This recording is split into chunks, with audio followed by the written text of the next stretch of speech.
姐妹大家平安。在箴言书，我们常可以看到很简单的两段话，它描述的义人跟恶人。大家觉得说也没什么，义人一定带来好的，恶人一定带来坏的。但是其中这含着属天的智慧在当中，几千年来指引了他的百姓，包含着现在的我们，迈向一个永生的盼望。你想走哪一条路？恶人还是善的路？感谢敬拜团每一次的选歌都会搭配牧师传道的讲道主题。这次婷宜为了选今天的歌，伤透脑筋。他私下带给传道，希望传道能够给个方向。我说传道的脑也在打结，因为我还不晓得要说什么。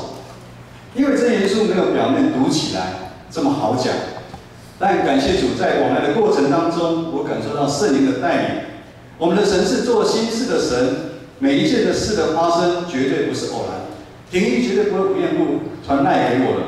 我觉得他这个赖是一个记号，将成就美事为主来守用。当我们每周来到教会，是因着我们心里相信，口里承认耶稣为我们唯一的救主。这代表了什么意义呢？这十字架代表的意义常超越我们所可以理解，绝不是一个习惯，也绝不是一个宗教礼仪。它代表的是一份爱，它代表的是一个十字架上的牺牲爱。这份爱是从神而来，而这是一个永不会消失的一个约定。神已为我们这新创造的生命在负责，神已无时无刻介入我们的生命，甚至带领我们每周能够来到教会，一同祭拜他。大家可以看看我们弟兄姐妹，当婷宜在带的时候，我觉得他也真的是很倚靠神。刚开始的时候还来不到10个人，我们现在往后面看，前前后后看看还有多少人。感谢主，那不是圣灵的感动，我们不可能每个礼拜都来到教会，经历他的恩典与慈爱。我们要知道，信仰绝对不是空中楼阁，或者是不是人间烟火，或者是华丽的一场秀一样，而在空中飘来飘去。信仰绝对和我们日常生活大大小小的事有关，信仰更是占据了我们一生，一辈子如影随形。陪同我们经历我们人生的高峰低谷、喜怒哀乐，不管你愿不愿意，它一直都存在，而直到我们的终了。现在是一个无国界的一个时代，有人说，如今的地球是平的，不再是圆的。网络快速的发展，将地球扁平化，将国与国、人与人拉近。网络上可以知道任何的事情，了解到任何的东西，速度快代表了一切，速度快是这个时代的一个标准。尤其在大都会生活的人知道，中午吃饭的时候如同在打仗，车站、捷运赶车的人如同军队在行军一样，很急，每个人都很凝重。食衣住行每一样都要快，因着凡事都要快，以至于许多人选择走捷径、超短线。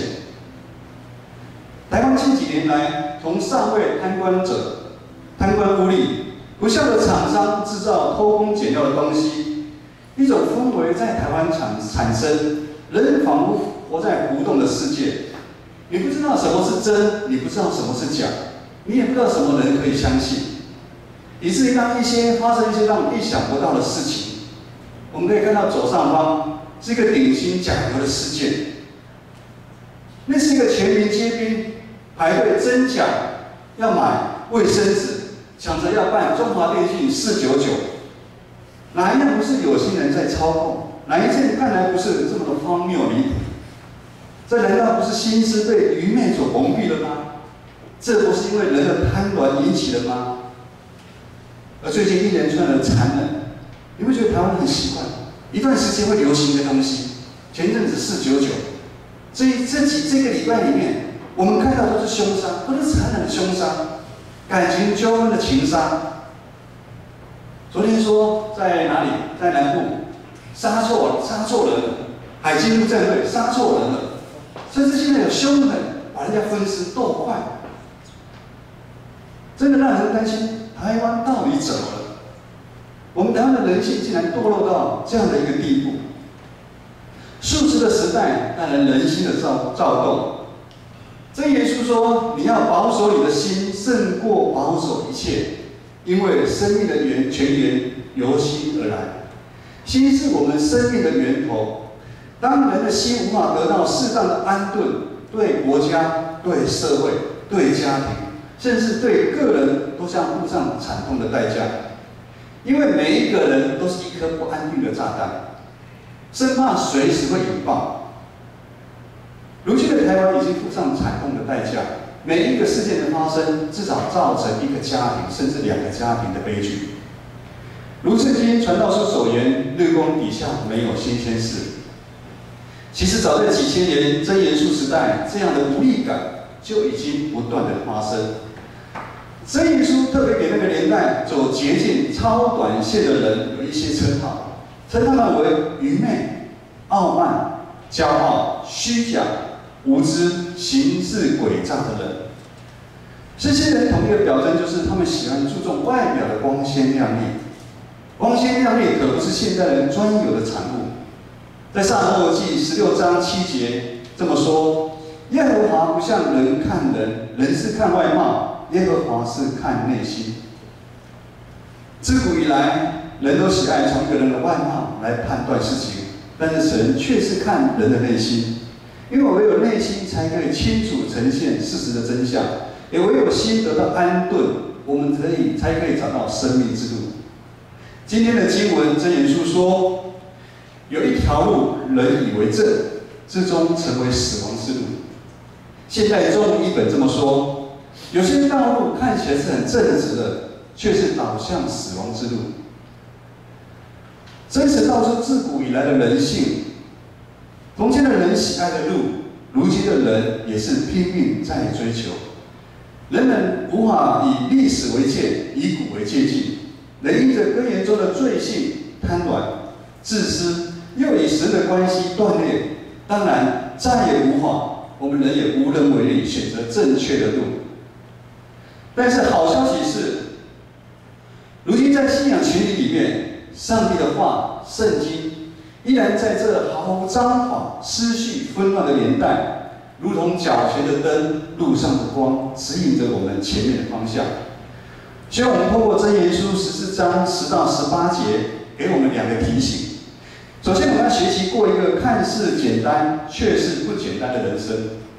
看似简单却是不简单的人生。世人所追求不简单的人生，不过就是在追求外在、金钱、地位、民生，以及想得到控制的权利。这些外在无法真实满足人们内心深处真正的渴望，以至于让我们陷入了一个打结的人生。每一个人想要的比实际需要的多更多，因为被时代的潮流推着走，人家有我就想有，我们的心被魔鬼诱惑，或被魔鬼吞吃了。我们的世界不断的重复上演着悲歌、跌倒、失落，陷入绝望之中。也如同今天经文13节所说的，欢笑也许可以掩盖愁苦，但是欢乐一过呢，忧伤、痛苦仍然存在。我称这个简单的人生，也可以称为逃跑的人生、后退的人生、放手的人生。如果以 NBA 来讲，打球篮球来讲，叫防守的人生。这样的做法虽然消极，但是后退却需要极大的勇气、智慧、节制跟忍耐力。因为魔鬼如同在监视吼叫的狮子，寻找失落的人，要将他吞吃。弟兄姐妹，我们要随时警醒，远离诱惑，不要想要跟诱惑、跟他们狮子正面对决。我们要学习如同过着喝白开水、吃粗茶淡饭这样简简单单的生活，将生活上的欲望降到最低，将我们的心安顿在可歇的青草地、清澈的溪水旁。可能有人觉得说，这在世人来看是这么简单不起眼的人生，但是跟你说，在神的眼中，这才是不简单的人生。世人所谓简单的人生，在神的眼中是不简单的人生。也因为这个不简单的人生，才能帮我们找回我们自己。如同经文小心，智慧人有所惧怕，就远离恶事。第二是追求神的人生。如果说过简单的人生是一种消极的做法，那么追求的人生就是一种积极的做法。以篮球来讲，就是进攻。敬畏耶和华是智慧的开端。敬畏用白话来讲，就是要怕神。人如果连神都不怕，那又何来敬畏？唯有用敬畏的心，你才能够看透一点点，了解一点点神所创造的世界，所创造的万物，它的伟大，以至于我们用更谦卑的心来跟随。神很大，人很小。我们唯有藏在神里面，神也常会在我们里面。我们如同枝子，唯有连接在葡萄树上，才能按时结果子，结出我们信仰的果子，结出我们生命的果子。我们不能脚踏两条船，我们不能说我们爱神，但我们做出来的行为就是爱世界。基督徒虽然生在这个世界，但我们又不属于这个世界。但是社会影响的教会，如今教会受世俗化的影响非常严重，对我们基督徒来讲是一个很大的挑战。挑战我们要常常做出选择，我们要选择离开舒适圈，跨越一个未知的领域。我们唯有如同耶稣一样，勇敢带以色列百姓跨越约旦河，才有办法经历神的大能。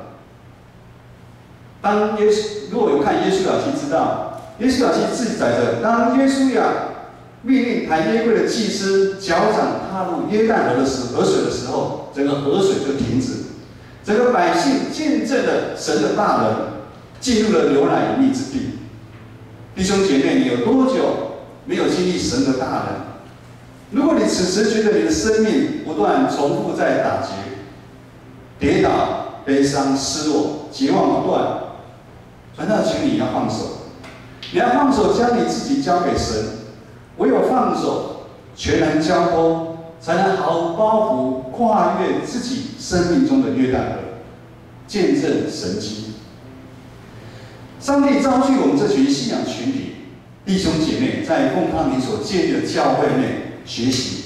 我们通过每个主日团契读经，我们同心祈祷，委身服侍，学习彼此相爱。在这信仰学习的旅程当中，上帝不断开我们的眼界，让我们面对世上苦难的挑战的时候，可以依靠他，可以有智慧的战胜横在前面一切的苦难，让我们将苦难化作信仰的试金石，让我们的心因为一次又一次的挑战，而更深于连接于生命的气息，连接于生命来的源头耶稣基督。唯有在基督里，唯有在基督里的爱，我们的心才可以全然得到安息。当我们开始远离诱惑，当我们限制自己的欲望，当我们开始过着简单却不简单的人生，当我们积极勇敢跨越生命中的约旦河，无时无刻不过着追求神的人生。虽然我们知道神的意念高过我们的意念，神的道路高过我们的道路，但神的怜悯已带我们进入神的应许，带我们进入丰盛的生命之路。我们每一次的聚集绝对不是偶然，你会来到建成教会也绝对不是偶然。上帝透过我们每一次同心合意的敬拜的当中，经历他的生命之路。上帝也透过我们教会艰难修缮的过程当中，长子同工弟兄姐妹献金献力，我们经历他的生命之路。上帝也透过每一个团契，看似单调、日复一日的团契生活，让我们经历了生命之路。中年团契每周每几周就有一个团契。我们看到妇女的团契，他们透过食物，透过生命的分享，透过关心，他们经历了生命之路。我们也看到情色的团契，他们透过关心，透过理由，我们经历了生命之路。社经团契也是一样，我们是每一周的聚会，每一周的分享陪伴，我们经历的生命之路。青少期，我们透过演戏，透过舞蹈，还记得吗？今年的圣诞节，你们一定有很好的场地啊，你们可以，今年的跳舞会比去年更好、更棒。透过每一次的，不管游戏，不管劳作，不管做饼干的当中，经历了生命之路。我们在服事社区领老师后出殡的当中，我们陪伴这些长者，听他们诉说他们生命中的不堪。听说他们的子女比他早过世，诉说他如今为什么还活着，成为家人的花火的当中，我们经历了生命之路。篮球队，下午篮球队，篮球队每一次的练习，每一次的遭聚，每一次的陪伴。我们也经历了生命之路。我们的圣歌队每个礼拜不断的练习，那是不简单的。能重复做多久？1年、2年，而我们一直做10年、20年。我们也眼睁到小琉球在当中，每个弟兄姐妹其实有很多的见证，他们也经历了生命之路。我们的敬拜团也是每个礼拜。看似单调，看似乏味，但是这在当中，每个弟兄姐妹，他们也经历他们的生命之路。尤其到垦丁的这一趟当中，我想每一个人一定经历了他属于他自己的生命之路。信仰绝对不是空中楼阁、华丽的外表，信仰绝不是走捷径、超短线，信仰更不是用某一种的策略，甚至人数的增长。信仰绝对不是这样的，信仰是在透过我们建成教会发生的大大小小，哪怕在每一次的婚丧喜庆、病痛中的陪伴、家庭的礼拜、有人的受洗，彼此带导，我们一同欢喜，一同哭泣。我们陪每个弟兄姐妹都走1里路的当中，我们牺牲，我们经历了生命之路。在上帝的计划中，我们是信仰共同体，生命的共同体。缺少任何一颗小石头，都无法建造荣耀上帝的教会。当有小石头迷失的，我知道我们心里都很着急，我们替他代祷，我们希望这个小石头能够赶快回来。感谢赞美主。缺少任何一颗小石头在我们当中的堆积，都无法成就上帝的美意。在基督耶稣里面，他牺牲的爱，在以停一代的过程当中，感受到上帝对我们建成教会爱的喜好。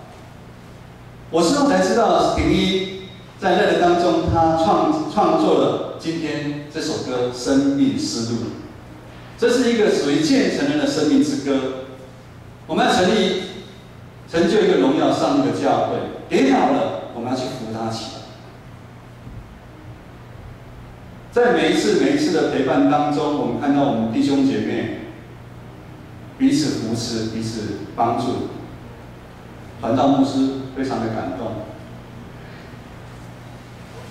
我们接下来传道会再来念一下这首《生命之歌》。我们等一下，我们可以用这首是属于我们建成教会的生命之歌。一首歌的创作，这首歌不是属于平易的。这首歌的创作也绝对不是偶然的，这是因为我们现在建成这个大家庭里一块小石头的努力才成就的。歌词是这么写的：没错，我们都会跌倒，我们都会失落、绝望，甚至在人生不断重复着悲伤。短暂的欢笑或许能掩盖愁苦，但忧伤依然存在。唯你的话能使我坚强，让我们毫无畏惧来到神的面前。我们要依靠耶和华，耐心等候他，他必将生命的道路指引我们。我们谦卑在你面前，愿你的公义彰显。我们要我们的生命有新的转变。各位弟兄姐妹，我们要我们生命有新的转变。我们知道天怎样高过地，愿神你的意念高过我们的意念，愿你的超过我们的道路，引领我们走永生盼望之路。我们一起起来，在这场生命中这首歌。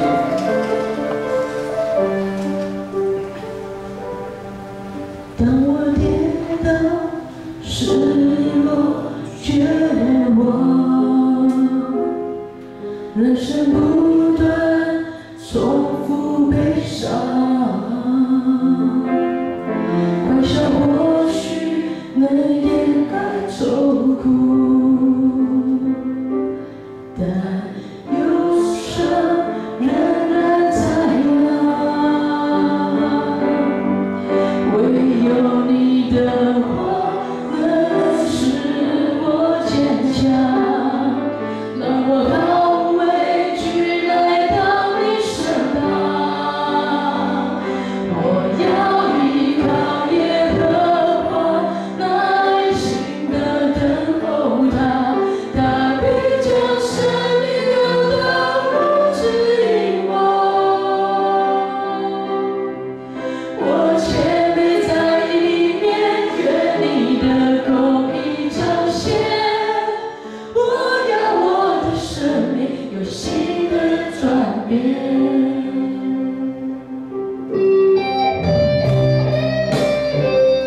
愿我们当每个人在唱这首歌的时候，我们高举我们的双手，让我们的生命交在主的手中。当我跌倒，失落、绝望，人生不断重复悲伤，欢笑或许能掩盖愁苦，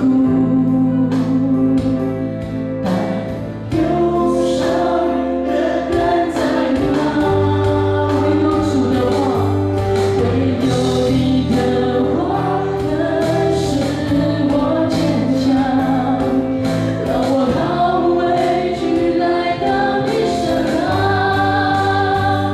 我要依靠耶和华，耐心地等候他，他必将生命的道路指引我。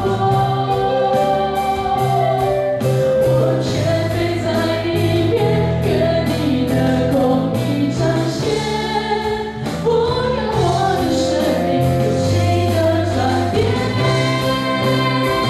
我要依靠耶和华，耐心地等候他，他必将生命的道路指引我。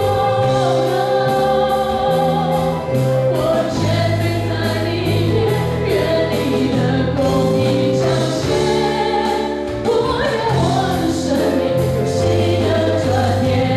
天这样高过你，哦天这样高过你，你的意念高过我的意念，你的道路高过我的道路。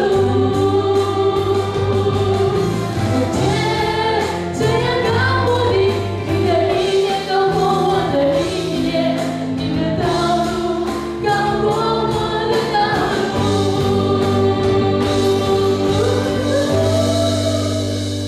我要依靠耶和华，耐心地等候他，他必将生命的道路指引我。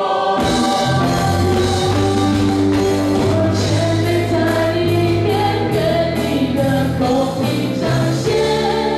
我要我的生命有新的转变。我要我的生命有新的转变。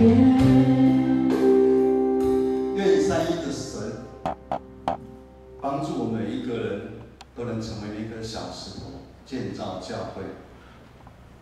愿三一的神帮助我们在日常生活当中简化我们的生命，让我们过一个简单不简单的人生，让我们追求神的人生，帮助我们跨越我们生命当中的约旦河。愿主耶稣基督的爱、天父上帝的慈爱、圣灵的感动，与弟兄姐妹同在，从今时直到永远。阿门。